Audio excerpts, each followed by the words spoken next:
بسم اللہ الرحمن الرحیم۔ السلام علیکم ورحمۃ اللہ وبرکاتہ۔ قرآنی وظائف اور مسنون دعاؤں کے لیے ہمارے چینل کو سبسکرائب کریں۔ رنج و غم، مصیبت، تکلیف اور مشکل پریشانی کے وقت کی دعائیں۔ لا الہ الا انت سبحانک انی کنت من الظالمین۔ سعد رضی اللہ تعالی عنہ فرماتے ہیں کہ رسول اللہ صلی اللہ علیہ وسلم نے فرمایا، یونس علیہ السلام مچھلی کے پیٹ میں یہ دعا پڑھتے تھے، اور یہ دعا ایسی ہے کہ جب بھی کوئی مسلمان شخص اسے پڑھ کر دعا کرے گا تو اللہ تعالیٰ اس کی دعا کو قبول فرمائیں گے اور اس کی پریشانی کو ختم فرمائیں گے۔ ایک اور دعا، حسبی اللہ لا الہ الا هو علیہ توکلت وَهُوَ رَبُّ الْعَرْشِ الْعَظِيمِ۔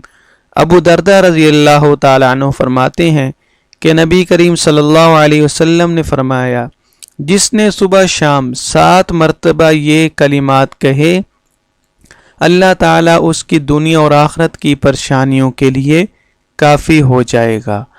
ایوب علیہ السلام مصیبت کے وقت ان الفاظ میں دعا کرتے تھے، لا الہ الا اللہ العظیم الحلیم، لا الہ الا اللہ رب العرش العظیم، لا الہ الا اللہ رب السماوات ورب الارض ورب العرش الکریم۔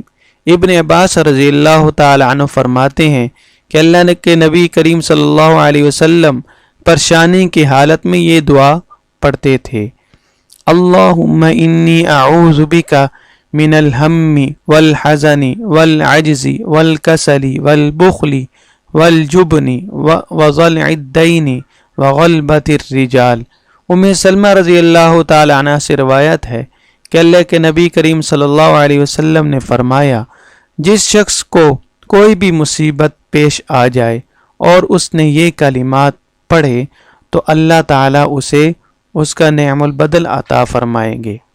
حضرت انس بن مالک رضی اللہ تعالیٰ عنہ فرماتے ہیں، یہ دعا یعنی یا حی یا قیوم برحمتک استغیث، کہ نبی کریم صلی اللہ علیہ وسلم کو جب کوئی سخت تکلیف اور پریشانی کا معاملہ درپیش ہوتا تو آپ علیہ السلام یہ دعا پڑھتے تھے، یا حی یا قیوم برحمتک نستغیث۔